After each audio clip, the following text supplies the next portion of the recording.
All right. Well, we'll kick off as other folks continue to trickle in. That's okay. We encourage you to turn on your cameras if you can. So again, my name is Daniel Lopez. I am the Campus CoGenerate program consultant. So I've been working with this group for the past for this summer, and then we'll continue on. So so in partnership with Campus Compact and with support from Matt Life Foundation, we have launched the Campus CoGenerate Affinity Network to turn campuses into hubs for co-generational collaboration. As many of you know, college campuses across the country are experiencing decline in enrollment and a shift in student demographic. I actually saw an article a few weeks ago that was mentioning that some of that enrollment is actually increasing for this, at least this cycle. So that's good news. But amidst this like challenges, hopeful movement is emerging, one where generations come together with shared purpose to solve problems, exchange wisdom, and reimagine campus life. We call this movement cogeneration. So in today's session, you'll learn more about what cogeneration is and why it matters now more than ever for higher education institutions that you are working with or where you work at. And you'll hear inspiring example from our campus leaders who are building meaningful bridges across generations. And you'll discover how the Affinity Network is supporting this work and how you can be involved if you are not signed up just yet. So before we dive into the conversation, just want to make a few housekeeping notes. This is about a 45 minute to an hour long conversation. So it is a meeting style conversation, as you can see. That's why I was like encouraging everyone to turn on your cameras if you're able to, and you feel comfortable to just make the experience feel more connectedness, community oriented. So again, if you are able to, please turn on your cameras. We do ask that you stay muted unless you're speaking to minimize background noise. We will have time for a Q&A at the end, so feel free to drop your questions either in the chat as we go or jot them down so you don't forget them. And finally, as you may have seen, we are recording this session. We'll send the recording out in our follow-up email along with any links and resources we shared during today's conversation. So I'll provide an overview of what Campus the CoGenerate Affinity Network is. So it's a national learning action community for higher education institutions working to foster intergenerational collaboration. The network supports campuses committed to addressing community challenges by bringing together older and younger people in purposeful and inclusive partnerships. So it's open to Campus Compact members, students, faculty, staff, and community partners. So we will offer sessions ranging from how to make the case for cogeneration, work on your campus, mapping out the resources available for this work, showing the value of cogeneration, and much more. So we officially kick off the first meeting on October 8th. So we invite you, if you are not signed up to join us for this journey, to please sign up and register. We will share the link at the end as well. So you will learn more about this network throughout the conversation today. So today I'm going to be joined by three members of our inaugural Campus CoGenerate Affinity Network Steering Committee. So these three leaders, along with five others, have been key throughout top partners, bringing innovation and helping lay the groundwork for a strong October launch.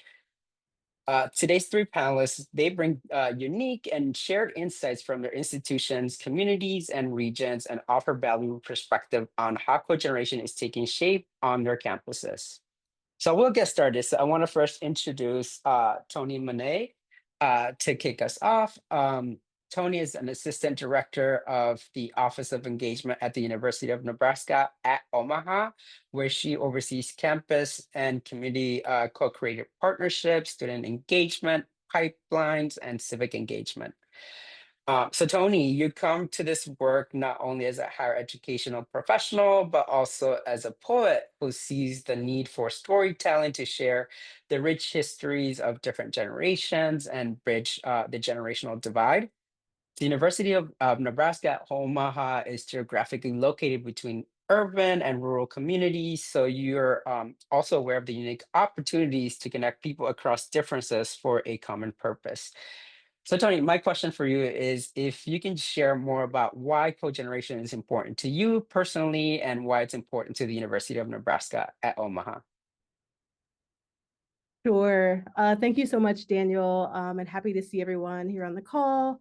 So yeah, as Daniel mentioned, I am a poet, so I'm going to start off with a quote. I love a good quote.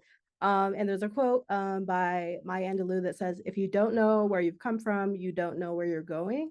And I think it really speaks to the power of how generations of old can kind of tell us about the history of our communities, of ourselves, of our own identities, but also how we can help to shape the vision for our students, particularly in higher education, and how they go forward and kind of pick up that mantle. So I thought that was just kind of a good way to open kind of what this work kind of means to me personally.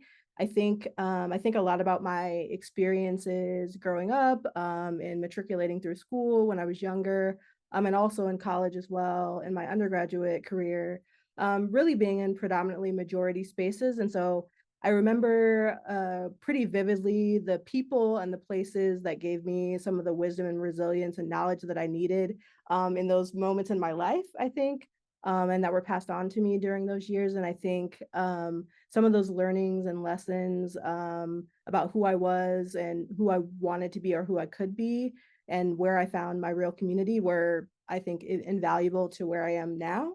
I think a lot about the elders in my family who shared stories of their own kind of resilience in education or otherwise.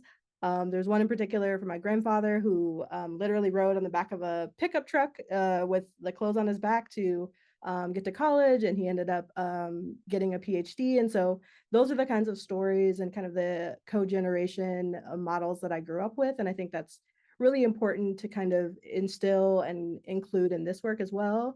I think institutionally, as you mentioned, we are situated in an urban metropolitan area. We consider ourselves to be an urban metropolitan campus. And what that means is we serve a diverse and urban student body. And so I think it's really important, particularly in the work that I do in community engaged work and research, to really think about how we can ensure that our campus is representative of our communities and the communities that we're serving through our work and through what we're teaching our students in various disciplines. And so I think for our institution, those intergenerational kind of ties are that we have with the community, but also that we curate right here on the campus together, help us really show the assets of younger and older generations and how we solve problems on our campus or that are just happening in higher education right now, including things like enrollment cliffs and a lot of other challenges that I think we are sharing across our institutions. I think this work is a way to kind of help to mentor and build some of that social mobility that we want for our students and really help them think about the importance of cogeneration as it relates to how we have this shared humanity amongst ourselves and how we can solve what really seem like really big problems, especially right now. I think it's important to improve the morale in that space as well. So that's kind of how I see this impacting our institution and myself personally. So thank you so much. Thank you, Tony. There's a lot that you mentioned. One thing that I connected to is the um, family roles of family, and then also like mentorship, I think is what I heard. And for me, like that really ties into now I'm like in professional, setting. Before I was like academia, all of that, but in a professional setting, a lot of my mentorship comes from like folks who are older than me, and now I'm in a position of also like doing some of that mentoring. So I'm also like learning from people who are younger than me, right? It's like, okay, so what ways are you engaging with the workforce, or what ways are you engaging with research, whatever it may be, right? Like you learn from people throughout your your life. So Markia, I want to bring you in. So Markia is a student affairs professional at John Hopkins University and a PhD candidate in education at Morgan State University. She's also an impact fellow with CoGenerate. Markia, you come to cogeneration from a powerful place of lived experience. You grew up in a small rural town outside of Baltimore, and were the first in your family to go to college. You built a deep commitment to research and to exploring how the civil rights movement and intergenerational advocacy intersect. On the steering committee, not only are you a higher education professional, but you're also representing the student voice, which is critical in moving this work forward. Markia, can you share more about why cogeneration is important to you as a researcher, advocate, student, and why it's important to Johns Hopkins University? Of course. Hi, everyone. I'm so happy to be here with you. I think that for me, a lot of these things are tied together. My experience as a student with cogenerational work tied into me going into student affairs as a profession, and I think really aligns with some of the things that Hopkins and Morgan is doing. Overall, I think being a student, of course, academics is the first thing that comes to mind. Um, and cogeneration in the classroom is important for all of the reasons listed by Tony. But the first thing that comes to mind for me as a student is the idea of change making, figuring out how to navigate the world and create change in your own community. And I think that being a part of a college experience allows students to do that. I know that for me, that was my introduction as an undergrad. I was in Baltimore when Freddie Gray unfortunately was killed by the police, and that spurred a lot of political movement with students. And I remember going into Baltimore for the first time and being welcomed by older folks who lived in these neighborhoods who told us all about their own movements in the 50s, the 60s, the 70s, sharing, anti-war movement tactics or reading poetry. And that sort of environment made me feel welcomed in a community. And I think that's very important for students as well. And so thinking about how important it is for students to not only arrive in their new school, wherever that might be, and feel connected to community, but also realize that there are so many people from different walks of life who have so much to offer in terms of just wisdom, perspective, advice. I feel like I've learned a lot from people who are older than I am, but I've also heard older folks say to me, like, oh, I didn't realize that X has changed in this way. Like, how can we work together with what we know to change whatever needs to be changed currently? And it doesn't have to be as large as like changing the political state of, the nation. That's a huge thing. But it could start with like a neighborhood association, right? And as far as research goes and Hopkins, I am a qualitative researcher myself, and I find a lot of value in stories and in capturing stories as data. Lived experience is data. And I think that working cogenerationally has allowed me to better know who I'm living amongst, who I'm living with, and how to move forward with people. We tend to do research two people or like four populations. I'm really interested in doing research with communities, and that involves um, including people from all walks of life and various generations. Um, so that's why that's important to me as a student, as a scholar, and as a student affairs professional. That's what I want to do as a student, but what I want to introduce new students to as well.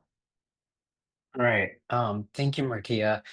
What stuck with me there is this idea of like small change can create a big impact, right? And I think when we think about this work and folks that have registered to join the Affinity Network are come to this work at different stages. Some are like in the curious stage, some are in more like, oh, I'm ready to scale. I have a program already. I'm already doing this work. And so I'm thinking about the next step, so it's going to vary. It's going to vary depending on the institution and the individual. So Vivi, I would like to invite you now to the conversation. So Vivi Khalifa Pritchard serves as Chemeketa's Community College as the Associate Vice President of Culture and Community.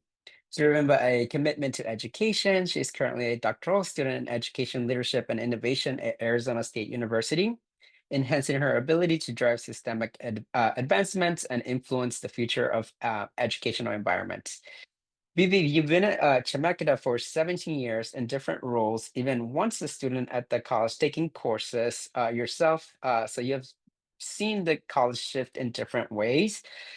Community colleges serve a diverse age group of students, so naturally, I feel that it would be a great hub for co-generational to exist. So can you share more about why cogeneration is important to you personally and why it's important to Chemeketa Community College? Yes, thank you, Daniel, and thank you, Markia, and thank you, Tony. It's so nice to be here with all of you too, my co-panelists, but also everyone who is interested in this topic, which I'm new to the topic as well, but something that, like Daniel said, as a community college, we serve the most diverse student population of the higher education ecosystem. And among that is age diversity. And so we offer anything and everything from, the opportunity to even think of higher education as a pathway in someone's workforce or educational experience, but also workforce training and even hobby. And just so for kind of like, understanding the scope of the difference in the community college student, at changemakers, 66% of our students in the non-credit, so non-credit is anything that would not necessarily count toward a degree. 66% of them are 26 years or older, which is very different than the university system in which in Oregon, from all public universities, 32% of students are 25 or older, which is also a little bit different way in which they classify their students. But we use the 25 or 26 and older because that's the not out of high school type of student. So I do think that community colleges are well positioned to think of cogeneration because there are these encounters already in the classroom and outside of the classroom. And so in serving that as a pathway, not only to higher education or workforce, but also offering opportunities for people in all stages of their lives.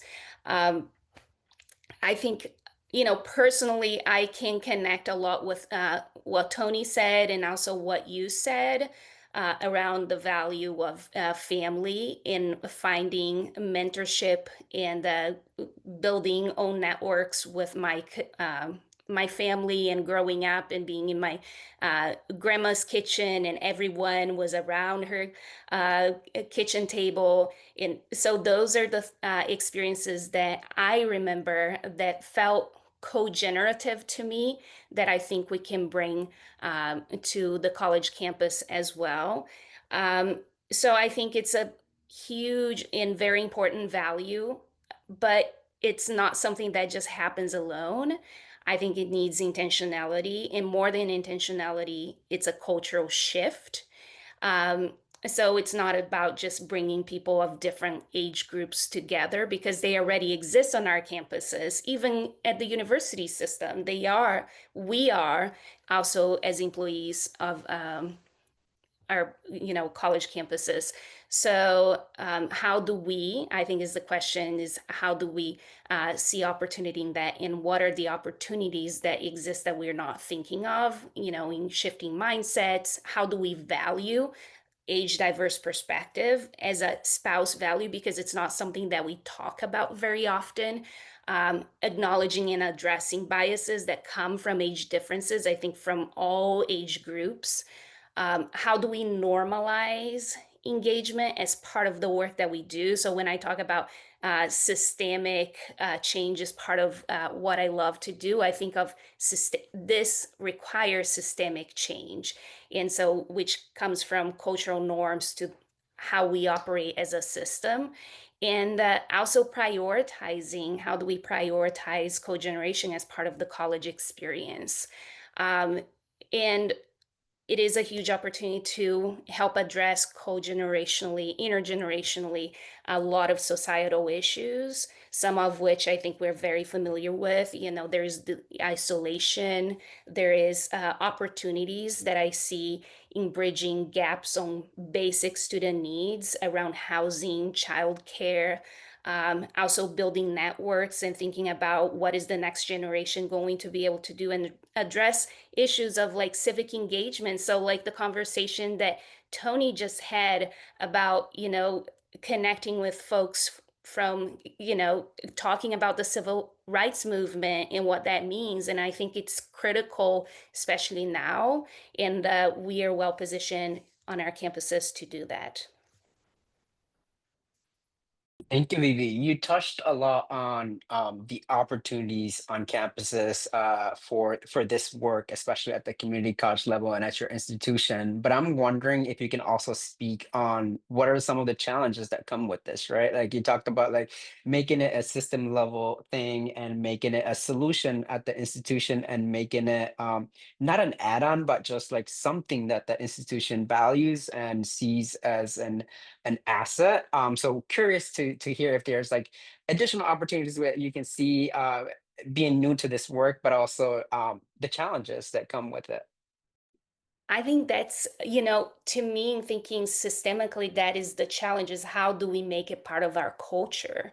And it can't be, like you said, it can't be a standalone, one office is responsible for this, but really thinking about the adult student is what we often call, but, every student in the higher education ecosystem, not every, but most students are adults already, but it's, the older adult who comes to our campuses and thinking about how does cogeneration interact with our strategy around serving adult learners, and then thinking about the a holistic experience of the students and the needs that they have and how cogeneration can address those gaps. I think it needs to be a strategic priority that could essentially be attached to any kind of adult learner kind of strategy that a lot of campuses are starting to look at because of the the enrollment cliff that we see coming up for us. Thank you. That is very important. So Tony, I want to bring you in back into this now, and pose the same question of like, what are the opportunities and challenges you see for advancing co-generational work at your college? And given that, you mentioned, and we know that your institution is urban, but you're also geographically located at a very specific place where there's connections between rural communities. And so seeing if there's like, what are you seeing that's happening? And if you can just speak on that. Yeah. So I think typically when we think about like the urban and rural divide, it's a conversation that happens all the time. And I don't know that it's so much of a divide like tangibly, it's more of a divide, I think, to Vivi's point of culture and how do we change mindsets. I think it's more of a divide in relinquishing some of the assumptions that I think some of our students and some of our community members have around the context and the cultural and social and economic backgrounds of those from rural communities versus urban. I think just being able to kind of bridge the gap between some of those assumptions and kind of have a dialogue, I think is sometimes a challenge.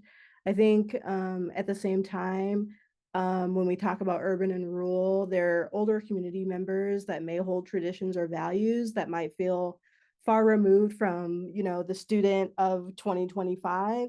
And so helping in an urban and rural context specifically, because sometimes there's not as much access to information or knowledge or just a diversity of people in the community, we find. And so I think it's, a challenge on one hand, but it's also an opportunity to kind of unpack those traditions and values and what they mean and how there are commonalities in both of those lived experiences that we can use to actually create solutions for all of us, both urban and rural.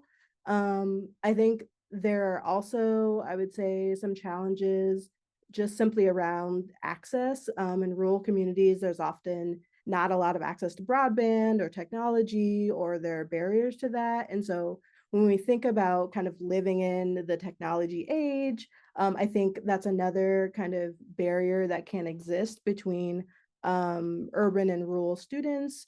There are some kind of experiential learning pockets of activity happening on our campus right now to kind of address some of those things. But I think the other challenge in that is just being able to audit what currently exists in what is sometimes our decentralized institutions, right? Where there's work happening that we're not necessarily aware of, or those stories are not being told. So I think the opportunity is for that dialogue, for that shared knowledge, and curating spaces for that, one, that can be led and championed by our campuses. But I also think it's unpacking the cultural practices and histories that our students and others in the community have that previously they may not have been exposed to. So it's really creating those intentional experiences, I think, are some ways to address some of the challenges that I mentioned. And I also think that there's a stronger, we talk a lot about innovation and being creative and what is the future workforce going to look like? What are, are the students in 10 or 15 years going to look like? What's their profile? And I think coming up with innovative solutions on how we engage students can come from this work, right? Because I think some of our biggest social challenges can be solved by combining kind of the urban experience with technology, with kind of the rural resourcefulness that we know exists as an asset in rural communities, and bringing those together. And I think that is the work that's powerful, despite the challenges that might exist. Yes, yes, yes. I really like that. I really like what you said around assumptions, right? And I think that it's like a small thing, but going back to like the point made earlier, it's like it's such a small thing, but yeah, it can create such a huge difference when like people just talk and dialogue, and that leads to solutions, right? And you're just speaking of like innovation and transformation, and all of this is like just dialogue, conversations, finding that solution, and then that could lead to a much stronger community as well, leaders, both students and like community members as well. So Markia, I want to bring you back in and pose the same question to you. What are the opportunities or challenges do you see for advancing co-generational work at your college? I think there are a lot more opportunities and challenges actually as a student. The main challenge that I see is that structurally, we don't have many things in place that name cogeneration as a concept. And while there are a lot of people who are doing cogenerational work on campus, they might not even realize they're doing it. And so when you don't have language to describe the work that you're doing, it's harder, of course, then to like advertise that. However, the opportunity is that there are a lot of people doing a lot of this work without realizing it. And so it seems easy enough, I think, to kind of, now that I have this concept, share that with colleagues, share that with students, and kind of dig deeper. I think it was Tony who mentioned some service learning experiences. Like we have a lot of service learning experiences. We have a lot of student organizations that go into communities and work across generations. We have tons of students who have expressed interest in this work and wanting to um, further advance the work on their college campuses and explore this together. And we separately, as a fellow, I'm working with another student from Chicago to figure out how we, as students, can spread the word to other students. Um, but people are excited about the work, and I think that that is something that I'm really happy about. And I happen to be at institutions that really care about dialogue, which I love dialogue as well, and that's an easy way to kind of incorporate the community voice and multiple generations in a conversation. So we have things like the longest table, which was just implemented at Hopkins a few years ago, where the campus community, whether you're students, faculty, staff, admin, custodial staff, you can come and have a meal and talk about important issues. Um, my office is launching a new dialogue fund, and students are able to apply for a grant of up to $10,000 for something that brings people together across differences and perspectives. And we can start looking at these applications based off on how co-generational they are. Are you bringing together people from different walks of life, generations, ages? Um, and so I'm really excited. Like the challenge is it's not in place structurally yet, but I do think people are excited about the work. And so I don't see that as a challenge for too much longer. I could just be optimistic. I don't know. No, I love that optimism. And I think that's why we're all here, right? Like that's why we are doing this work, and that's why the Symphony Network is starting. And so that we do have that, what you were mentioning, like that shared language, we can share, create a group, a community of people, and just be inspired from each other, right? And learn from each other. And that's the whole point of the Symphony Network. So I really like that. And then going back to one comment that you made, Tony, around like assets, and there is going to be a session about like finding out what resources are available at your campus. So asset mapping, right, or like mapping out the different departments or different colleagues that you may have that may already be doing this work, but again don't have that language. And so that is a session that we're also going to offer. So moving to a few questions, and reminders, like if you have any questions, feel free to put it in the chat, or like jot it down. We will have some time later here. So the other question is, what do you and other members hope to gain from being a part of the Affinity Network? So Tony, I'll start with you. Yeah, I've been thinking a lot about this lately, and I think one of the things, in the climate that we're in now, no matter what side that you fall on, I think just the necessity of community, I think, in many moments, and it feels a lot more urgent and necessary than I feel like it previously has. So I think in my journey, I'm kind of in the curious stage and figuring out the landscape of what exists in my institution. So I'm on that side of the spectrum. And I think finding community or having community or a network of folks that care about legacy and belonging and kind of cross-generational learning, I think is important. And just having a safe space, sounding board, thought partnership, whatever we want to call it, I think is invaluable, particularly now. But I think community has always been kind of a grounding mechanism. So I mean, that's kind of low level, but I think it's really important. I also am looking forward to continuing kind of my curiosity and my increasing my knowledge around some of the models that have worked across different campuses from different colleagues. I think we all are in some similar contexts in some ways, but very different contexts in other ways.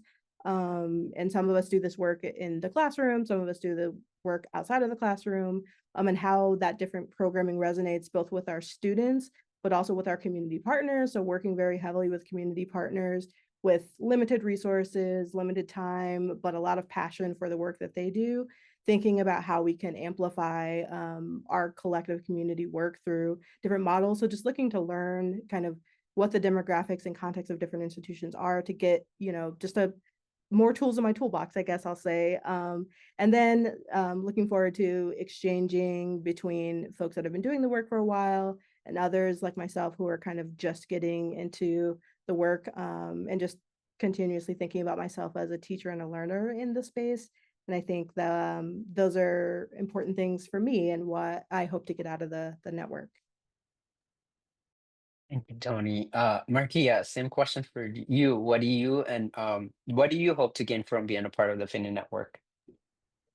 I hope to just make connections with people who are doing similar work. I think that there are a lot of cool things happening on campuses across the country, and sometimes I feel like I'm in a silo. I'm just focused on my work, on my screen, and I don't get a chance to really branch out beyond the people who are in my office. But there's so many people who have great ideas, and I would like to ideally learn from them, so that I could strengthen the programs for my students and for my community. But also overall, I like to think of college campuses as kind of like a harmonious ecosystem between like academia, student affairs, but also the community that the school is situated within. And so any opportunity to figure out how to, kind of like what you said, Tony, um, bring about opportunities that connect all of these people to work together for a common purpose or common learning, or just shared experience, I think is beneficial. And I'm in a large city center, right? I'm in Baltimore, and I think that's incredibly important for Baltimore, just given the historic context of we need to bring people together in this way. And yeah, I know people are doing it, so I'd love to just talk with folks and pick their brains, and maybe we can share our best strategies together. Great, thank you, Markia. Vivi, what do you hope to gain from being a part of the Affinity Network? I've learned a lot already. Everything that Tony and Markia resonates with me. I think this has an opportunity to become a very strong movement because I think there are opportunities. I think a lot of people can get behind the idea of cogeneration. I think it's very powerful. It can be a very solutions driven for lots of different issues that we see in our society today. So I'm very excited about that. I think learning from others, building community, and finding solutions in things that I haven't thought about before. And so it's been great opportunity for me to learn, but also now have both the tools and the language to be able to bring this to my college and my community, to the points that Tony and Markia made of, we can't do this work alone. We need to do it in community. So very excited for this to continue to grow.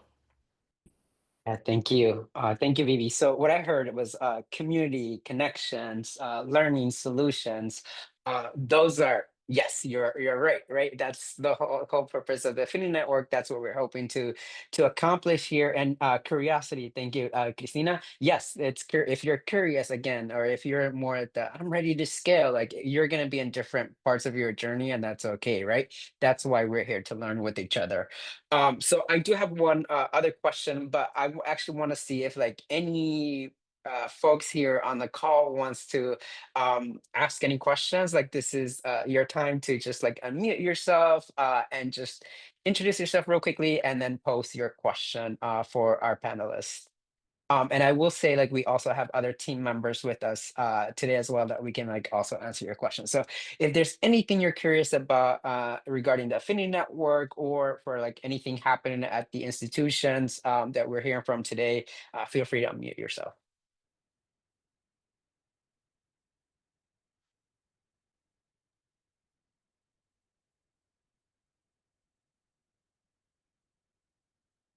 I have a few other questions, y'all. So don't worry if you don't want to unmute just yet. But again, I'll give you 10 more seconds to see if anyone wants to unmute themselves and ask any questions. Tracy. Okay, well, I'm responding actually to something I think Christina just mentioned, which is why we're here in the first place. And I just wanted to express that because I've been working on this, but I still feel like I'm very much in the learning process as well for now several years. And in fact, Campus Compact and CoGenerate did a community of practice around this topic several years ago. And I was a co-facilitator, and I was only a co-facilitator because I was asked to be by Bobby Lauer, who is at Campus Compact, and she was my former supervisor here at Towson University, and she knows that this is a passion of mine. So I really enjoyed that opportunity to talk to different people. It was a different kind of group in this case because it was some higher ed and also some nonprofit folks. And we kind of had different, we have all the same goals, but not the same ways of getting there. So there was some cross purpose kind of thing that we were working on. But in that time, I've also been the head of a subcommittee around intergenerational. I've called it intergenerational engagement. That's been my little, because I feel like that's approachable and people can understand that. I love cogenerational as a term, but haven't quite put that into the language yet exclusively. But that has really also brought me to, work with people across my campus and trying to, I feel like I'm a crusader in a lot of ways, somebody who's trying to bring this idea and sing about its benefits and sell people on it, including those people who are on my subcommittee. Like, why are you here? And I think it's something that people are interested in. They like the idea. There's no pushback on this idea of having cogenerational engagement. The challenges that I'm facing, I think, are more about how to, like Tony was using the word, or perhaps it was Markia, having it become, or maybe it was Vivi, I'm sorry, anyone, become more systemic, baked in to the philosophy of the university. And I'm now working on a report that will go to the higher ups. And I'm very happy to share it once it's done with all of you as well.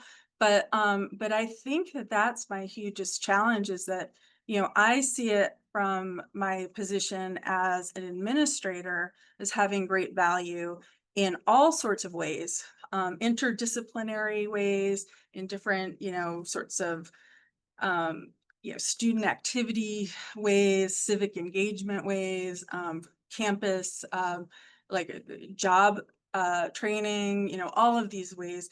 But I feel like my challenge is how to make it systemic and sustainable.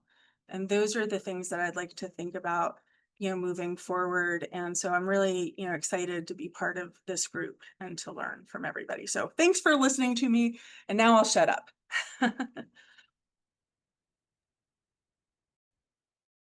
Again, I want to emphasize this is why this community exists. So it's a safe space to just talk and dialogue. That's the whole purpose of the Affinity Network. So Tracy, thank you for sharing.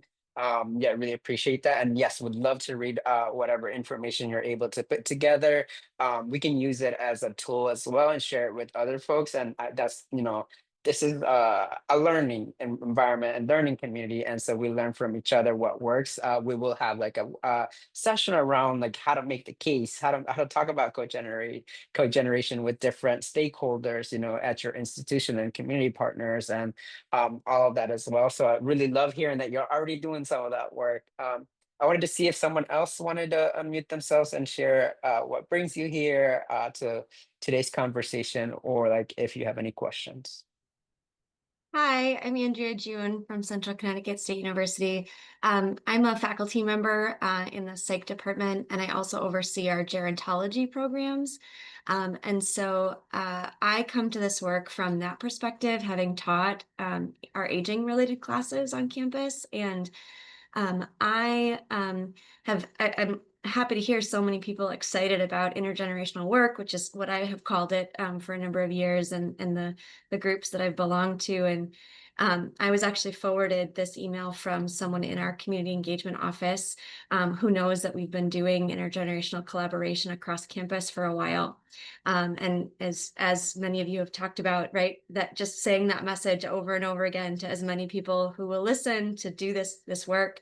And I'm also really encouraged because I hear a lot of the same interest as well as challenge that I hear when I talk to my gerontology folks.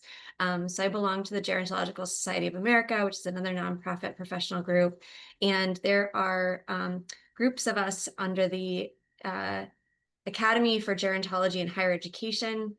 An intergenerational connection has been really a focus as well. And there's a lot of resources. If you've heard of the age inclusivity in higher education model.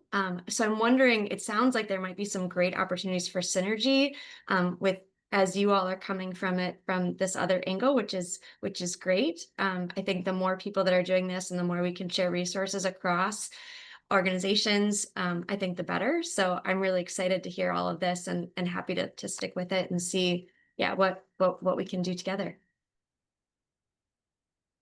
Great, thank you, Andrea. Anyone else?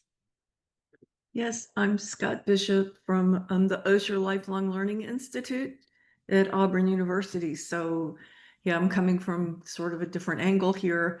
And also, so I first heard Eunice Lynn give a talk.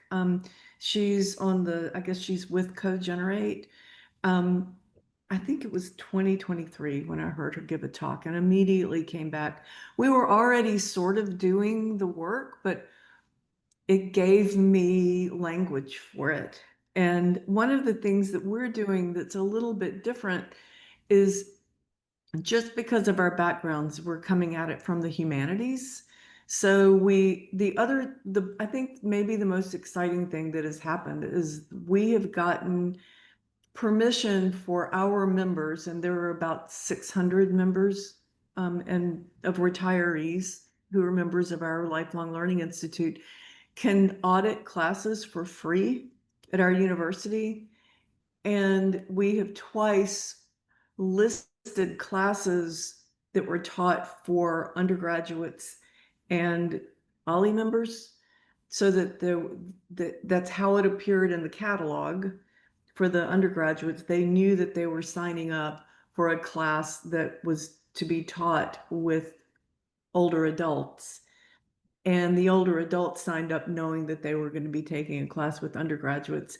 One of them was a memoir writing class, and the response was remarkable. We'll be repeating that again in next semester.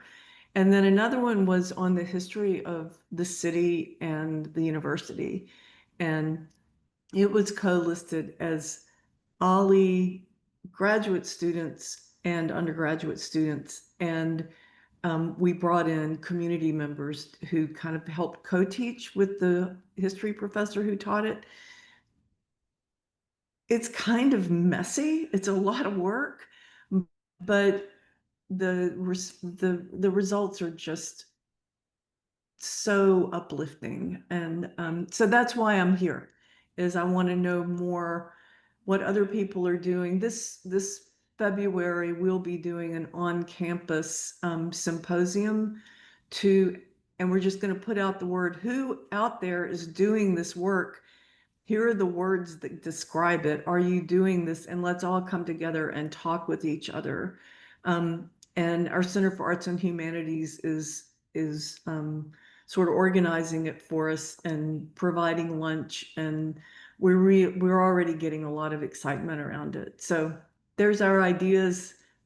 Thanks for putting this together. Yeah, I love that. So collaboration is already happening, right? Like y'all are already doing this work. It's so exciting to hear about it. Anyone else wants to share?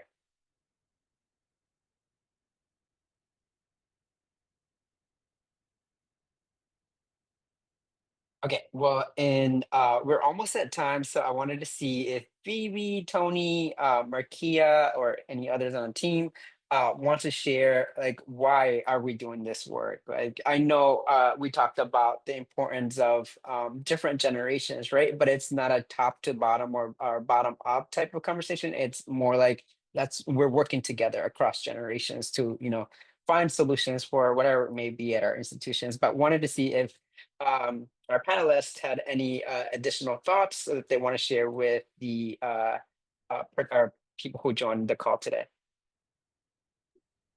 I think it's a lot about movement building and having this shared language so that we can all move forward with the work in a way that we can understand and that other people can understand, so that we can build new initiatives, but also recognize what we're already doing.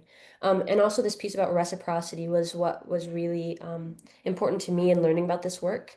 I think there are a lot of wonderful models that are service related, in which one generation serves another, whether that's like students going to a senior citizen home, or like older folks mentoring younger people. But I do think there's also a lot of space for us to explore what it looks like for a mutually beneficial and reciprocal relationship. And those programs do exist. So hopefully in this movement building, we'll be able to identify those, but also expand those opportunities.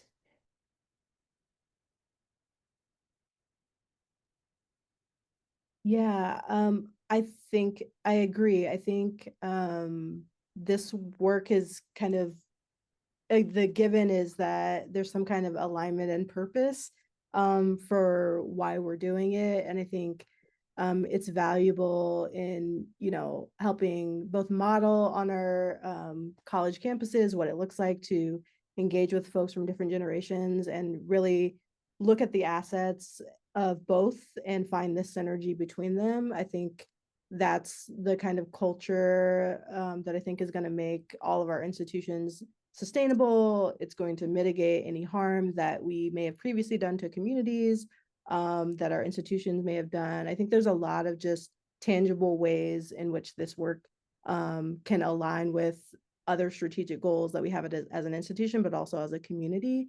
And so I think that just getting people to think about what their little thread or piece or purpose in this is, to the point of institutionalizing it and making it a culture, I think that exists, and I think there are models that do that already. And I'm just excited to see all of the stories and of impact and influence that this work can do, because I think it's one thing to do the work, but it's another thing to really like tell the story of transformation and of empowerment that I think this work can provide. So I'm looking forward to the tangible outcomes, but also just the stories we have to tell about how this actually changes our communities. So yeah. And I'm going to go really quick, but I just want to say that for movement building, I think we need a coalition. And so invite those folks on your campus to come and be part of the Affinity Network. Who, those folks that are like-minded, could get behind it. I think that's what we truly need, is to get other people to share the same language and to share the same passion. So that's what I would recommend for us to continue this work and to spread, and for it to become a priority at every campus. Thank you, Vivi. Um, yeah, this conversation was wonderful. I think it just like shows you, gives you a glimpse of like what we are hoping to accomplish with the Affinity Network. We are gonna have much larger groups in our kickoff, and we are still in the planning stage at the moment. So we're about a month away from it. So October 8th again. You should already have, if you are registered to be a part of the Affinity Network, like you should have already have an invite, calendar invite from us. But we're also dropping in the chat here. If you're not registered just yet, like please do register to join the Affinity Network, and we encourage you to invite partners, as Bibi mentioned, or like other staff members who you may be hearing about doing this work. Like invite them to join the Affinity Network. You may learn different things, right, from different folks on the call. So we really do encourage you to, share it. And also we are going to include community partners, as we mentioned in this conversation, students who you think are leading in this work and might enjoy hearing conversations from other institutions. We encourage you to share that with them as well. I wanted to see if anyone has any last minute comments, questions before we close off today. Daniel, I just wanted to clarify one thing. Oh, sorry, Christina. Okay. So obviously, so the network is open to anyone who's a Campus Compact member. The reason that there's two separate links, one that takes you to the CoGenerate page and one that's specifically for community partners, is because our link on the CoGenerate page only allows you to sign up if you are a Campus Compact member. But as we said, we really want this to be open to community partners who are working with you. So feel free to share that second link, because then we'll add them manually to the group, because we just really want to make sure that we get as many voices as possible here. So thank you all so much, and I'll let Christina say something. Yeah, thanks, Natalie, for that reminder. And I think I want to add a little bit more on that and emphasize that, because there were a couple themes that came up today around like de-siloing and getting other champions on board. Like Vivi said, if there are people at your institution that you know are doing this work and are also curious, and you are both singing the same song, like bring them on. And that's why we've thought intentionally about like, how do we also engage the community partners that you're working with, and going to Marquillas too, like there's a lot of opportunity with service learning programs and how we might be able to make it more intentionally bi-directional. So we hope that you bring some of those champions too. And I just wanted to say a quick hi. I'm Christina. I'm the innovation director at CoGenerate. And I am just so inspired, and like I can feel the energy and the excitement and the optimism on this call. So I just want to say thank you. And I loved hearing from all of the steering committee members, but also from you, Tracy, and from Sky, and from Andrea, and all the things that you are doing. And that class, Scott, sounds incredible. And I would love to hear more at some point. And Andrea, we're also doing at the gerontology department. Would love to hear like what opportunities and challenges you're experiencing there, because I think there's so much to do. And then Tracy, like you kind of like hit on the head with the systemic approach, and we have like literally a session right now designed on that. So there's so much more to come, and so much that we will be able to dive into in October. So we hope that you can join us. And again, thank you so much for joining us today, and Daniel for facilitating a great conversation. Yes, thank you, Christina. And Tony, Marquia, Vivi, thank you so much for your time as well. A lot of people here learn from you. I learn from you every single time we have conversations. And you know, as Christina kind of mentioned, the other thing is like there's opportunities for you to engage at different levels. There's really, it's, you know, kind of what you put in, what when you're available type of thing. We'll try to record, we'll try to share resources whenever we can. It's like it's a learning community, and so if you have resources to flag as well, like we'll love to get those resources from you and share it with the network. Again, if you're not registered just yet to join the network, please do so. But it was really wonderful seeing everyone, small but mighty and energetic group today. So I really appreciate y'all's time. Have a great rest of your day.